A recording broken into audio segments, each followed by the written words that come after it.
Nearly every street has a story. Unemployment and poverty lead to anger, Frustration and despair. Young people feeling like there's no way out.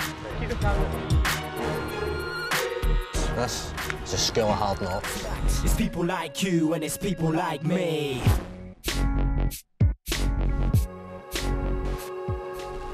We had so many murders in Scotland. I said, I want to do violence reduction. He said, it's too big, don't bother. Walk in here, miserable, wet, cold, leave here in 2 months' time, ready to take on the world. In order to help the young men get back into work, motivational psychologist Paul Boross is brought to Glasgow. This is Forbes Street, and this is where my grandparents brought my mother and her 3 brothers and sisters up. I've got a great emotional attachment to Glasgow. In the last couple of years, we have had some real challenging people on School of Hard Knocks. I mean, the kind of people that stand out are people like Finnegan, who tried to commit suicide twice before he actually came to work with us. And that was a challenge. But he turned his life around and is doing brilliantly. What we're going to have to do is find out what drives these guys here. It could be their kids, it could be their parents, it could be loyalty to a gang. But whatever loyalty or whatever drivers they have, we're going to have to tap into them, because otherwise we're not going to be able to change their lives. Will, Chudders, Scott will tell you, you have to learn to get your attitude right so that you can win in life and you can get the job of your dreams. Do you want me to say one thing that I think would have a dramatic effect on your interviews? I'd like you to actually try speaking at half the pace. Go into school, be with your pals, take the piss out of teachers, get out of trouble for it, get sent home. I used to get into school in the morning just to get suspended for 3 days to come back home again. Okay, is that half the speed yet? It's slower, but slow, it's not. It's not half. Half the speed yet. You go and fuck yourself. After their argument, Tino was sent to speak to Paul Boross about his issues. How was life in Berlin? Easy. Easy? Why was it easy? Because you don't need to do anything. And is there a chance of you going back to jail? Been a week, but that's quite good for myself, do you know what I mean? If you've only managed a week out of prison and you're considering that good, that's worrying. But that's your boundaries. It's not about running marathons. It's about getting up in the morning and fucking looking for jobs. There are fucking hundreds and millions of fucking jobs you can do around the world if you get up and you don't actually think you can't go and do it. I've dreamed. No, but I can, you've got a disclosure, it's fucked. I can't get a job. After worrying about Steph's negativity, Scott sends him to see team psychologist Paul Boross. When I think back to the things that I've done, the trouble I've caused and things like that, nah, it's a totally different person to now to then. So what changed? I get a 6-year sentence.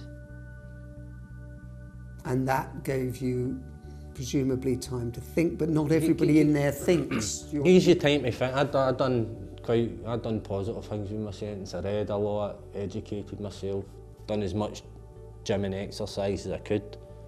You have managed to change your reality quite dramatically. And what I see in you is an unbelievably bright guy who has done things that I haven't seen top CEOs do to actually shift their reality and shift their focus. If you can do that, my personal belief is that you can do absolutely anything. Hate that phrase. It's a strange atmosphere, man. It's strange. I think I says that he was like the Mad Hatter for Alice in Wonderland because it just felt dead surreal. If you decide to just sit back and take it, then that's what you're going to get. I mean, if you decide to push for things, then they'll work out for you. It'd be handy if we had like a wee mini Paul that we could just carry about in our pockets, and then we fell down or whatever, we could just pull him out and let him speak, know what I mean? Because he's brilliant for that. Never fuck. You're fucking talking to me like that. Thinks it's a piece of fucking shit. You think you're fucking brilliant, don't you? You think you're fucking... Do not think in any way I am making it up when I say a bit of fisticuffs on a rugby field ain't a bad thing. The more people you tell, have you ever heard the saying, right? A problem shared is a problem halved. Yeah? And the more people we can talk about, we can talk to Paul. But he has this facade, he has this wall, very difficult to crack or break down. He's clearly a tough guy, and yet you feel there's someone who's crying out to talk to someone and get help. You know, I had a chat with Paul, he's come over, he's got over his drugs, he's got over his alcohol. He's got so much to offer, you know, it's incredible, but we just need to give him the confidence to be able to go out and sell himself. With a job interview coming up the next day, Nikki asks Paul for some help. Let's just imagine that we're doing a job interview now. Look me in the eye and just tell me about yourself. Hi, I'm Nikki, I'm 26. I know, I keep looking away. I'm really hard working. See, I keep doing it, man. No, you keep. What keeps happening? I keep getting no, what used to keep happening is that you went inside your own head. Yeah. And started talking to yourself.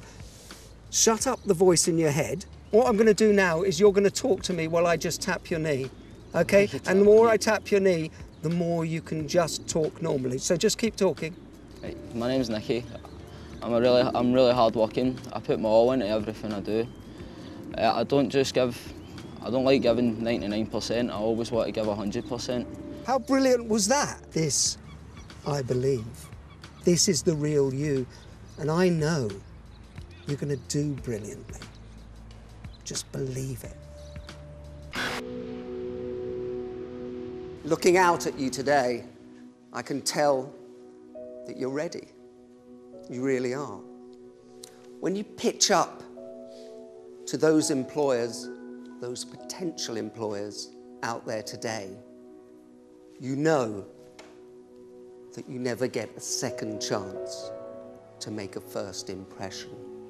We believe in you, all of you. All we need is for you to believe in yourselves. This is your time to shine. Go for it. The lads head upstairs to start their interviews.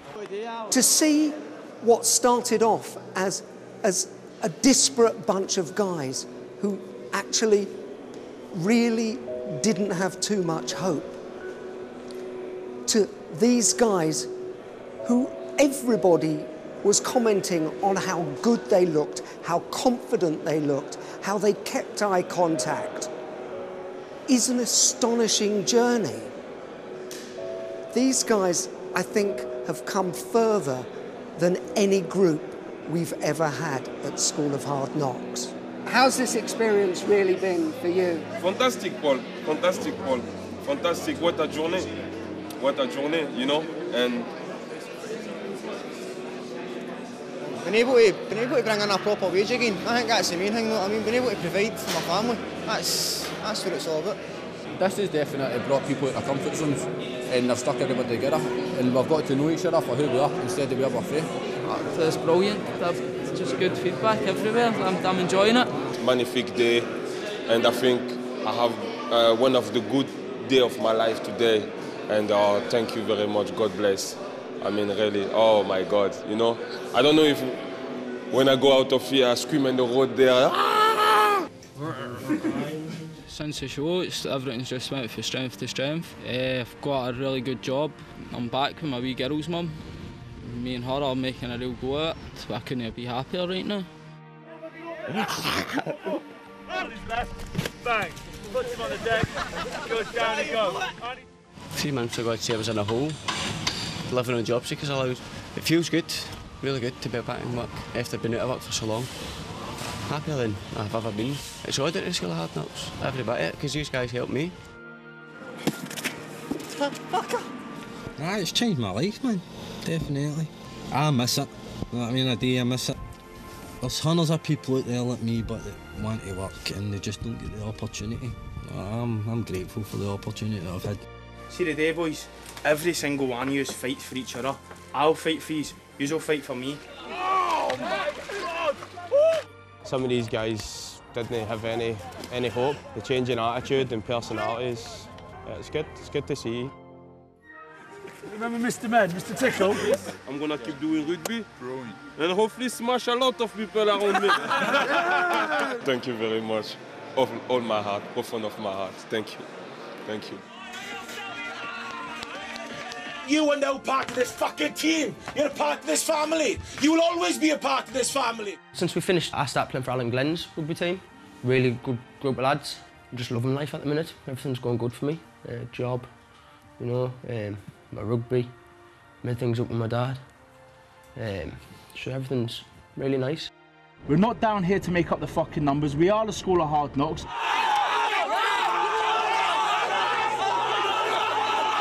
I know I said I was going to retire, but I've now took up the captaincy of the twos because the hard knocks boys are coming to play for the club and I want to bleed them into it before I disappear.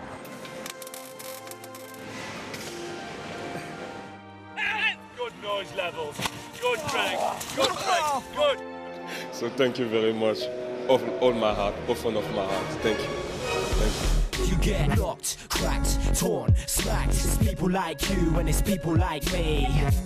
When it all fades to black, if you don't give, then you won't get any back. You get torn, cracked, knocked, smacked. It's people like you and it's people like me.